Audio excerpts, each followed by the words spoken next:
Lyricist of our times, जिन्होंने तेरी मिट्टी में मिल जावा, तेरी गलियां जैसे चार्ट बस्टर्स लिखे हैं यार, श्री मनोज मुफ्तशर। देश के अलबेलों का मतवाले यहाँ रहते हैं, मिट जाए तिरंगे पर जो वो जियाले यहाँ रहते हैं। दुनिया में सिर्फ हम ही हैं जो मुल्क को मां कहते हैं।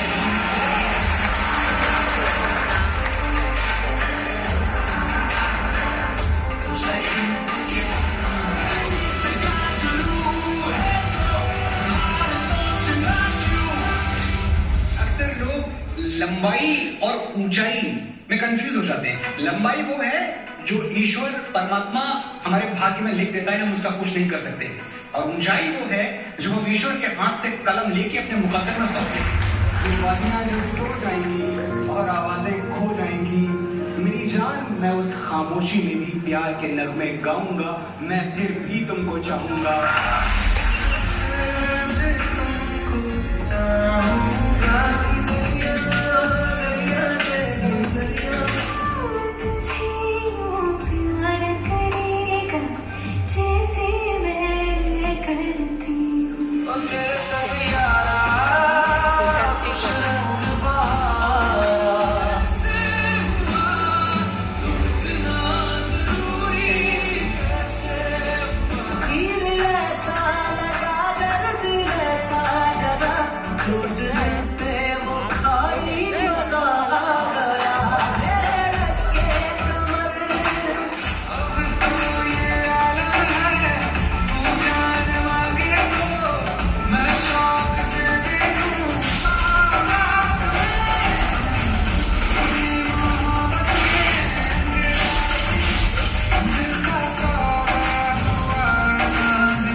तुम क्या सोचते हो कि उसे सिर्फ तुम्हारा कमरा सजाना और तुम्हारा स्वेटर बुनना अच्छा लगता है?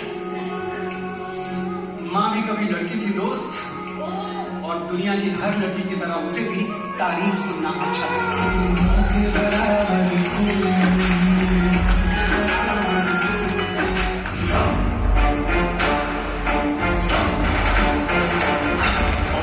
डालने वाले की उंगलियां नहीं काटते हैं उसका गला।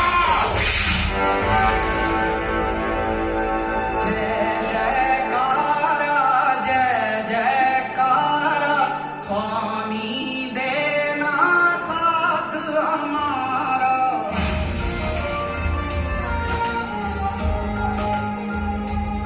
ओ देश मेरे तेरी शान पे सदके, कोई धन है क्या तेरी धूप से बढ़ के? ये अर्ज है दीवाने की, जहां भोर सुहानी देखी, एक रोज वही मेरी शाम हो। कभी याद करे जो जमाना, माटी पे मर मिट जाना, तो जिक्र में शामिल मेरा नाम। तेरी शान पे सदके, कोई धन है क्या तेरी धूल से बढ़ के, तेरी धूप से रोशन, तेरी हवा पे जिंदा, तू बाग है मेरा, मैं तेरा परिंदा। मेरी आखिरी ख्वाहिश, मेरी मौत का मातम ना करना। मैंने खुद ये शहादत चाही है, मैं जीता हूँ मरने के लिए, मेरा नाम सिपाही है। ओ भाई मेरी क्या फिक्र तुझे, क्यों आंख से दरिया बहता है? तू कहती थी तेरा चांद हूँ मैं, और चांद हमेशा रहता है। तेरी मिट्टी में मिल जावा, गुल बन के मैं खिल जावा, इतनी सी है दिल की आरज़ू। तेरी नदियों में बह जावा, तेरे खेतों में लहरा, इतनी सी है दिल की आरज़ू। हम भूलों से सबक लेंगे, तभी नया भारत बनाएंगे। एक ऐसा भारत जो खुशहाल होगा, बेमिसाल होगा।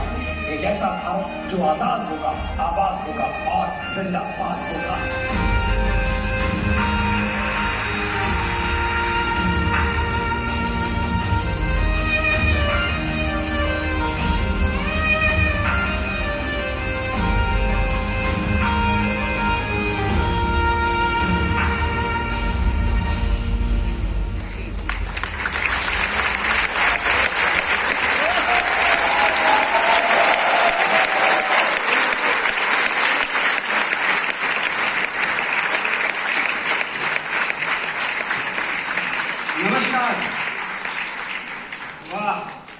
रही हूं तो वैसे एक चीज है, अच्छा संगीत और एक महान व्यक्ति का संगीत कैसे सुना जाता है, किस श्रद्धा से, जॉनी भाई नमस्ते, किस श्रद्धा से, किस सम्मान से सुना जाता है, मैं समझता हूं बार बार मुंबई के श्रोताओं ने यह साबित किया है कि उनसे अच्छा म्यूजिक सुनना शायद दुनिया में किसी को नहीं।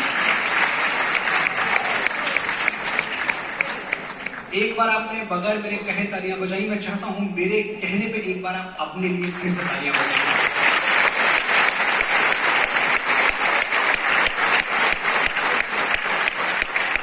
दोस्तों, आज आप यहां मदन जी का संगीत सुनने आए हैं और मैं सोचता हूं कि मैं यहां क्यों आया हूं। जब समीर कोहली जी ने मुझे इनवाइट किया इस शाम का हिस्सा बनने के लिए, तो मैं बहुत देर सोचता रहा कि मेरे आने का जवाब, मेरे आने का औचित्य क्या है। और जो जवाब मुझे मेरी अंतरात्मा से मिला वो ये था कि मेरे ऊपर मदन जी का ऋषि ऋण है। यहां बहुत पढ़े लिखे लोग बैठे हैं, लगभग सारे ही लोग मुझसे ज्यादा पढ़े लिखे हैं। हम सब जानते हैं कि हमारे शास्त्रों में 3 तरह के ऋण बताए गए हैं। मातृ ऋण, माता का कर्ज, पितृ ऋण, पिता का कर्ज, और ऋषि ऋण, गुरुओं का कर्ज, उन बुजुर्गों का कर्ज जो जाने अनजाने हमें कुछ सिखाते रहे। अब सीखने के बहुत तरीके हैं। हमने सुना है वो कि खुद ब खुद चल के कहां तर्जे सुखन आया है, पांव उस्तादों के दावे हैं तो फन आया है।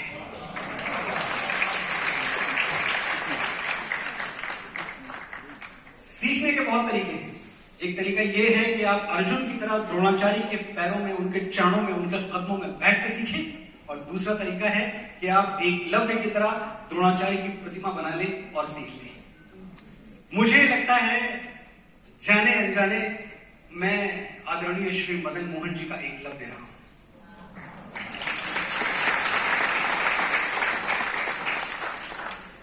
मैं कभी मिल नहीं पाया उनसे, ऐसा सौभाग्य नहीं हुआ मुझे। लेकिन मुझे ये याद है कि जब मैं बड़ा हो रहा था, जब ऑल इंडिया रेडियो का जमाना था उत्तम जी, और कमाल के गाने हम सुनते थे उस जमाने में, तो एक एल्बम जिसने मेरी समातों पे बड़ा गहरा असर डाला, मुझे पहली बार ये समझाया, ये सिखाया कि अच्छा म्यूजिक क्या होता है, अच्छे बोल क्या होते हैं और कैसे म्यूजिक मैजिक में बदल जाता है। वो एल्बम था हीर रांझा का। आप सबने वो गाने सुने होंगे, सबको याद होंगे। मिलो न तुम तो हम घबराएं, मिलो तो आंख चुराएं, हमें क्या हो गया, ये दुनिया, ये महफिल मेरे काम की नहीं। अरे क्या क्या गाने थे, मतलब उस दौर में चले जाएंगे तो क्या क्या याद आएगा। 2 दिल टूटे 2 दिल हारे, दुनिया वालों सदके तुम्हारे। तो जब अच्छा हीर रांझा की जब बात आती है तो मैं अपने आप को रोक नहीं पाता आउट ऑफ द कॉन्टेक्स्ट जाने से। हीर रांझा का एक मंजर है, एक सीन है जो मैं कभी नहीं भूलता, रहती दुनिया तक नहीं भूल पाऊंगा। कि जब पहली बार रांझा हीर को देखता है और उसके होशो हवास खो जाते हैं। यहां मेरी बहनें बैठी हुई हैं, मैं समझता हूं कि एक तारीफ मैं आपको सुनाने वाला हूं जो रांझे ने हीर की थी। दुनिया की हर लड़की का हक है ऐसी तारीफ पे, तारीफ हो तो ऐसी हो वरना ना हो।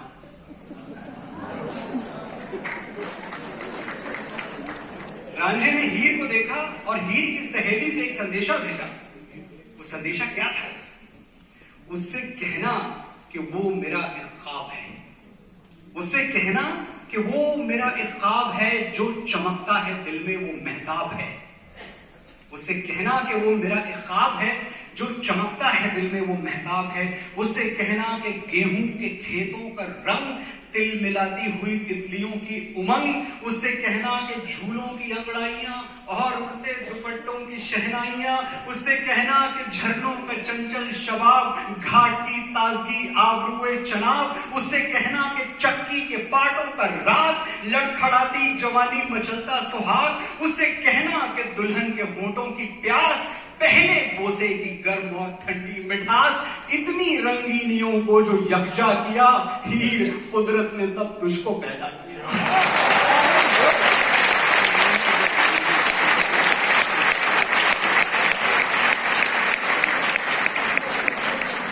पता नहीं कितनी रंगीनियां इकट्ठा हुई तब जाके हीर पैदा हुई, और पता नहीं कितनी प्रार्थनाएं, कितनी दुआएं आसमान पे पहुंची तब एक मदन मोहन पैदा हुए। मैंने आपसे कहा कि मैं मदन जी का एकलव्य था। और क्यों था मैं एकलव्य? एक गीत है जो भी आप थोड़ी देर पहले यहां सुन रहे थे, तेरी मिट्टी में मिल जाऊं। मेरे ख्याल से आपने पहले भी एक गीत सुना होगा। बड़ा सौभाग्य है मेरा कि ये गीत मेरी कलम से निकला। मैं कभी ये नहीं कहता कि इस गीत को लिखने वाला मैं हूं। इतना अहंकार, इतना गुरूर अच्छा नहीं लगता और न मेरे अंदर है। चलिए जी, नमस्ते। ये गीत बस हो गया मुझसे, लेकिन मैं कभी कभी इसकी यात्रा में जाता हूं, कैसे हुआ, इसका जेनेसिस क्या था, तो मुझे याद आता है कि अगर मदन जी ने बरसों पहले हकीकत का वो गीत ना बनाया होता, कर चले हम फिदा जानो तन साथियों, तो तेरी मिट्टी कभी नहीं बन सकता था।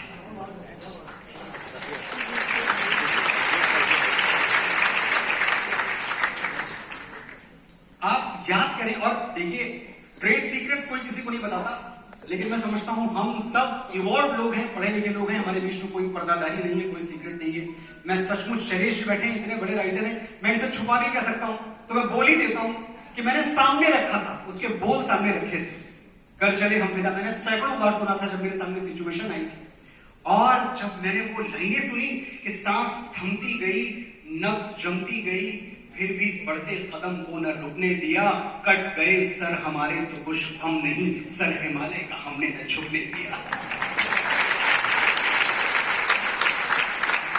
मरते मरते रहा पापन साथियों, अब तुम्हारे हवाले वतन साथियों। जब मैंने ये जज्बा देखा तो मेरी कलम से निकला, और जो निकला वो आप सब जानते हैं कि ऐ मेरी जमीन अफसोस नहीं जो तेरे लिए 100 दर्द सहे, महफूज रहे तेरी आन सदा, चाहे जान मेरी रहे न रहे। ऐ मेरी जमीन, आप चाहें तो हमारे शहीदों के लिए, हमारे बलिदानियों के लिए तालियां बजा सकते हैं।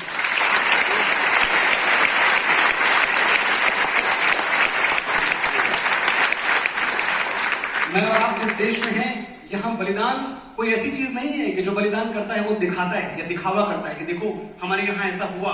बलिदान हमारा सिपाही कर देता है, उसका ढिंडोरा नहीं पीटता, उसका ढोल नहीं पीटता, वो परंपरा की तरह बलिदान करता है कि भले कच्ची उम्र में जिंदगी की शाम आ जाए, ये मुमकिन ही नहीं कि खून पे इल्जाम आ जाए। ये हमारी परंपरा है कि भले कच्ची उम्र में जिंदगी की शाम आ जाए, ये मुमकिन ही नहीं कि खून पे इल्जाम आ जाए। हमारे गांव में बहनें उसे राखी ना बांधेंगी, पलट के जंग से भाई अगर नाकाम आ जाए। इसी परंपरा का गीत था कर चले हम फिदा, और उसके आगे के अंतरे आप सुने कि जिंदा रहने के मौसम बहुत हैं, मगर मैं ये बता रहा हूं कि मुझ पे क्यों है ऋषि ऋण और मेरे यहां आने की वजह क्या है। मैं आज वो ऋषि ऋण छुपाने आया हूं। जिंदा रहने के मौसम बहुत है, मगर जान देने की रुत रोज आती नहीं। हुस्न और इश्क दोनों को रुस्वा करे वो जवानी जो खून से नहाती नहीं। आज धरती बनी है दुल्हन साथियों, यही दुल्हन जिसको मदन मोहन जी ने जिस धरती को दुल्हन बना दिया, मैंने इसी धरती को हीर कहा था। ओ हीर मेरी तू हंसती रहे, तेरी आंख घड़ी भर नम ना हो, मैं मरता था जिस मुखड़े पे, कभी उसका उजाला कम ना हो। ओ माई मेरी क्या फिक्र तुझे, क्यों आंख से दरिया बहता है, तू कहती थी तेरा चांद हूं मैं और चांद हमेशा रहता है।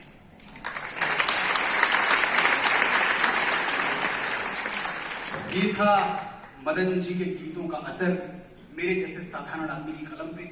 आज आदरणीय उत्तम सिंह जी के नेतृत्व में जो आप गीत सुनने वाले हैं, वो गीत आपने पहले भी कई बार सुने होंगे, कोई पहली बार नहीं है, लेकिन मैं जानता हूं कि आज जब फिर से वो गीत आप सुनेंगे आपको नए लगेंगे। और शायद यही मजा है, यही ब्यूटी है, यही खासियत है एक अमर संगीत की, वो संगीत जो कभी मरता नहीं, हर बार नया लगता है। जब भी मिलता है वो अंदाज जुदा होता है, जब भी मिलता है वो अंदाज जुदा होता है, चांद 100 बार भी निकले तो नया होता है। मदन जी का संगीत जो एक मुट्ठी आसमान है, इस आसमान